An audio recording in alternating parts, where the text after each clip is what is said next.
আসসালামু আলাইকুম বন্ধুরা, আশা করি সবাই সুস্থ আছেন। যুক্তরাষ্ট্রের ইতিহাসে এই ধরনের ঐতিহাসিক মিশন আর কখনো হয়নি। এই ধরনের দুর্ধর্ষ অভিযান আর কখনো পরিচালিত হয়নি, যেটা সফলভাবে আমরা বাস্তবায়ন করতে পেরেছি। আমরা আমাদের পাইলটকে উদ্ধার করে আমাদের নিরাপত্তা হেফাজতে আনতে পেরেছি। তিনি এখন নিরাপদে আছেন, যদিও তিনি কিছুটা আহত। বন্ধুরা, এই কথাগুলো আমার নয়, ডোনাল্ড ট্রাম্প ইরানের ভেতর যে অভিযান পরিচালিত হয়েছে তার বাস্তবিক যে সফলতার বিষয় রয়েছে দাবি করে এই ধরনের স্টেটমেন্ট দেন। যদিও অত্যন্ত গুরুত্বপূর্ণ এই বিষয়টিকে কেন্দ্র করে ভিডিওর একেবারে প্রথম দিকে আপনারা দেখলেন, ইরানের পক্ষ থেকে ভিডিও ফুটেজ প্রকাশ করা হয়েছে। যুক্তরাষ্ট্রের অন্তত দুইটি বিশাল যে C-130 বিমান রয়েছে সেগুলো ভূপাতিত হওয়ার ঘটনা ঘটেছে। এছাড়াও যুক্তরাষ্ট্রের অন্তত পক্ষে দুইটি যে ব্ল্যাক হক হেলিকপ্টার রয়েছে সেটাও কিন্তু এই মিশনে ভূপাতিত হওয়ার ঘটনা ঘটেছে বা বিধ্বস্ত হওয়ার ঘটনা ঘটেছে। নিম্নে বিষয়টিকে কেন্দ্র করে টান টান উত্তেজনা চলছিল, দুই পক্ষের মধ্যে গোলাগুলি হয়েছে, সীমিত পরিসরে সংঘর্ষ হয়েছে। চূড়ান্তভাবে যুক্তরাষ্ট্রের সকল সামরিক বাহিনী ইরানের অভ্যন্তর থেকে বেরিয়ে আসতে সক্ষম হয়েছেন। বিষয়টিকে কেন্দ্র করেই কিন্তু ধোঁয়াশা রয়ে গেছে যে কি করে এই মিশন পরিচালিত হলো। এই বিষয় নিয়েও কিন্তু ভিউয়াররা পরিষ্কার নন যে এক্স্যাক্টলি কোথায় এই ঘটনা ঘটেছে বা কি পরিস্থিতিতে এই ঘটনা ঘটলো, আর যুক্তরাষ্ট্র কেনই বা নিজের বিমান নিজে ভূপাতিত করার দাবি করছে যে সেখানে নানান ধরনের যান্ত্রিক ত্রুটির কারণে ফেঁসে যাওয়ার কারণে আমরা ভূপাতিত করে এসেছি।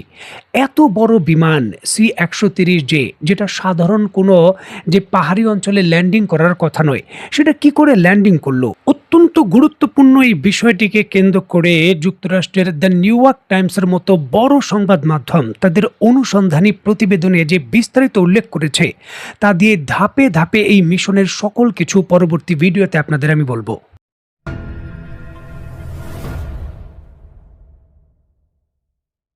ঘটনার শুরু ৩রা এপ্রিল শুক্রবার সকালের দিকে, যখন ইরানের দক্ষিণ পশ্চিমাঞ্চলের যে খুদিরস্তানের কাছাকাছি পাহাড়ি এলাকা রয়েছে দেহদাসত শহরের কাছে ইরানের অ্যাডভান্স এয়ার ডিফেন্স সিস্টেম যুক্তরাষ্ট্রের একটি F-15 স্ট্রাইক ঈগল বিমানকে ভূপাতিত করে। বিমানটিতে দুইজন ক্রু সদস্য ছিলেন, একজন হলেন পাইলট আর একজন হল WSO, যাকে আলাদাভাবে গানম্যান হিসাবে বলা হয়। এই ঘটনার সাথে সাথেই যুক্তরাষ্ট্রের স্পেশাল ফোর্স প্রথম ক্রুকে উদ্ধার করেন, যিনি পাইলট ছিলেন। তবে দ্বিতীয় গানম্যানকে উদ্ধার করা তখন সম্ভব হয়নি এবং এই উদ্ধার কার্যে যুক্তরাষ্ট্রের একটি US ব্ল্যাক হক হেলিকপ্টার ছোট অস্ত্র দিয়ে আঘাতপ্রাপ্ত হয়ে সেটা ক্ষতিগ্রস্ত হয়ে ইরাকে ল্যান্ড করে। দেখুন, এই ঘটনায় ক্লোজ সাপোর্ট দিতে গিয়ে যুক্তরাষ্ট্রের একটি A-10 যে থান্ডার অ্যাটাক এয়ারক্রাফট রয়েছে সেটাও বিধ্বস্ত হয়, ক্ষতিগ্রস্ত হয়। এরপর দিনের আলোয় অভিযান স্থগিত করে যুক্তরাষ্ট্র। এনক্রিপ্টেড কমিউনিকেশন সিস্টেমের মাধ্যমে দ্বিতীয় পাইলটের সঙ্গে যোগাযোগ করে যুক্তরাষ্ট্রের CIA। নির্দেশ দেওয়া হয় প্যারাশুটটি লুকিয়ে ফেলার জন্য এবং ইরানের ওই অঞ্চলের যে উঁচু পাহাড় রয়েছে তার চূড়ার ভেতর যে কোনো একটি গুহার ভেতর পলায়ন করার জন্য। এই সময় আত্মরক্ষার জন্য তার কাছে একটি পিস্তল ছিল।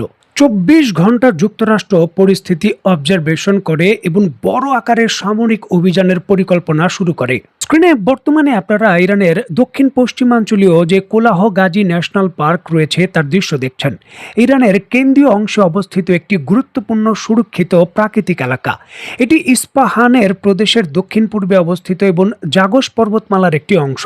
দেখুন, ইস্পাহান শহর থেকে এর দূরত্ব 30 থেকে 36 কিলোমিটার দক্ষিণ পূর্বে। প্রায় 47,142 হেক্টর বা কিছু কিছু সূত্র বলছে 50,000 হেক্টরে ছড়িয়ে ছিটিয়ে থাকা এই উদ্যানটি বন্য প্রাণীর আবাসস্থল, যার জন্য এটাকে সংরক্ষিত অঞ্চল ঘোষণা করা হয়েছে।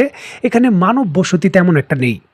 সমুদ্রপৃষ্ঠ থেকে প্রায় 8,000 ফিট উচ্চতায় এই যে পাহাড়ের একেবারে উপরের দিকে পাহাড়ের যে খাঁজ রয়েছে তার ভেতর এই যে ছোট আকারের গুহাবয় দৃশ্য দেখছেন, এখানেই যুক্তরাষ্ট্রের পাইলট লুকিয়ে ছিলেন এমনটা অভিযোগ করা হয়। এখানে লুকিয়ে থাকার অন্যতম কারণ হলো খুঁজে পাওয়া কঠিন এবং যুক্তরাষ্ট্রের যে কোনো স্যাটেলাইটের সঙ্গে যোগাযোগ করা সহজ। এবং যদি এই পাহাড় বেয়ে উপরে কেউ উঠতে চায় তাহলে যুক্তরাষ্ট্রের বিমানগুলো একেবারে নিচে থেকেই কিন্তু বম্বিং করে ক্লোজ সাপোর্ট হিসাবে তাকে নিরাপত্তা দিচ্ছিল, যার জন্য কিন্তু A-10 থান্ডার বোল্ট বা অন্যান্য যে সকল যুদ্ধ বিমান ব্যবহার হচ্ছিল। বলা হচ্ছে অন্তত পক্ষে কয়েক ডজন যুদ্ধ বিমান এখানে নিরাপত্তার জন্য অংশগ্রহণ করেছিল এবং লাগাতার ইরানি সামরিক বাহিনীর উপর আক্রমণ করছিল, যাতে কোনোভাবেই এই পাহাড়টির কাছে কোনোভাবেই তারা পৌঁছতে না পারে। দেখুন, এই পাহাড়টির একেবারে নিচের দিকে শহরের কাছে যেই পরিত্যক্ত কৃষিকাজের যেই এয়ার স্ট্রিপ রয়েছে, যেখানে বিভিন্ন ধরনের ছোট ছোট বিমানগুলো নামতো, সেখানেই কিন্তু যুক্তরাষ্ট্র তার ক্যাম্প তৈরি করেছিল। নিশ্চয়ই দেখতে পাচ্ছেন এই অঞ্চলটির ভেতর, এখানেই কিন্তু যুক্তরাষ্ট্র তার বিশাল সামরিক বাহিনী নিয়ে, বলতে পারেন শত শত কমান্ডারদের নিয়ে, এখানেই কিন্তু তার C-130 যে বিমান রয়েছে সেগুলোকে ল্যান্ড করেছিল এবং এই পুরো পাহাড়ি অঞ্চলটি ঘিরে রেখেছিল তারা। এখান থেকেই কিন্তু সকল মিশন পরিচালনা করার জন্য।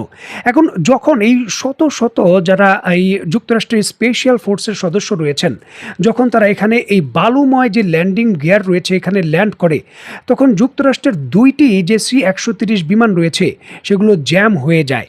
পরবর্তী সময়ে কিন্তু যুক্তরাষ্ট্র আরও 3টি C-130 বিমান ডেকে সেই বিমান দিয়ে চলে যায়, আর এই তাদের এখানে আটকে পড়া যে 2টি C-130 বিমান রয়েছে সেগুলোকে তারা নিজেরা ডিস্ট্রয় করে চলে যায়, যাতে ইরানের হাতে কোনো ধরনের কোনো প্রযুক্তি না পড়ে। এছাড়াও এই ঘটনায় তারা অন্তত পক্ষে আরও 2টি হেলিকপ্টার এই পাহাড়ের পাদদেশে যে কাঁচা রানওয়ে রয়েছে, যেখানে তারা অস্থায়ীভাবে ঘাঁটি তৈরি করেছিল কয়েক ঘন্টার জন্য, সেখানেই কিন্তু রেখে চলে গেছে।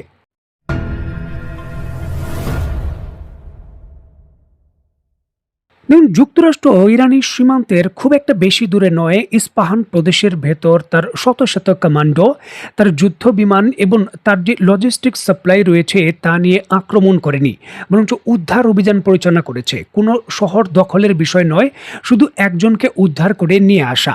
আর এতে করেই কিন্তু তার 2টি বিমান বিধ্বস্ত বা তারা নিজেরাই ধ্বংস করেছে তাদের দাবি অনুসারে। হেলিকপ্টার গেছে, একটি F-15 স্ট্রাইক ইগল যুদ্ধ বিমান গেছে এবং A-10 থান্ডারবোল্ট বিমান গেছে। মানে সামরিক হিসাবে দেখতে গেলে এখানে কিন্তু প্রায় বিলিয়ন ডলারের কাছাকাছি অলরেডি খরচ হয়ে গেছে, কারণ সব কিছু মিলিয়ে বললে।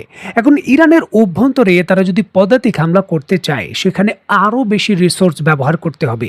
সেখানে চ্যালেঞ্জ থাকবে যে দীর্ঘ সময় ধরে সেখানে সাপ্লাই চেন কিভাবে সরবরাহ করা হবে তার উপর। আবার সুনির্দিষ্টভাবে মার্কিন সামরিক বাহিনীর উপস্থিতি যখন নিশ্চিত হওয়া যাবে, দীর্ঘকালীন যখন তারা সেখানে কন্ট্রোল করবে বিষয়গুলো, তখন শুধু যে ইরানি সামরিক বাহিনীর বিরুদ্ধেই তাদের লড়াই করতে হবে বিষয়টা এরকম নয়। ইরানের সাধারণ সেখানকার জনগণের বিরুদ্ধেও তাদের লড়াই করতে হতে পারে। কারণ এর পূর্বে যখন ইরাকের সঙ্গে ইরানের যুদ্ধ হয়েছিল 1980 সালের দিকে, তখন ইরানের সাধারণ মানুষও কিন্তু যুদ্ধক্ষেত্রে সক্রিয়ভাবে যুদ্ধ করেছে, গেরিলা যুদ্ধ, তার প্রমাণ রয়েছে। শুধু এখানে যুক্তরাষ্ট্রের এখানে পাইলটকে উদ্ধার করার বিষয়ে একেবারে সুনির্দিষ্ট সংকেত ছিল, প্রমাণ ছিল, যেটা শুধু তারাই জানতো, ইরান জানতো না। তবে যখন পদাতিক হামলা করতে যাবে বা একটি শহর দখল করতে যাবে, বা ধরুন যে তেহরানের দিকে অগ্রগতি তারা করতে যাবে, তখন কিন্তু বহু কিছু একেবারে প্রকাশ্য যুদ্ধক্ষেত্রের মতো থাকবে, যেটা একটা নতুন ধরনের ঝুঁকি নয়, প্রায় অসম্ভবের মতো এই পদাতিক হামলার বিষয়গুলোকে জটিল করে তুলবে।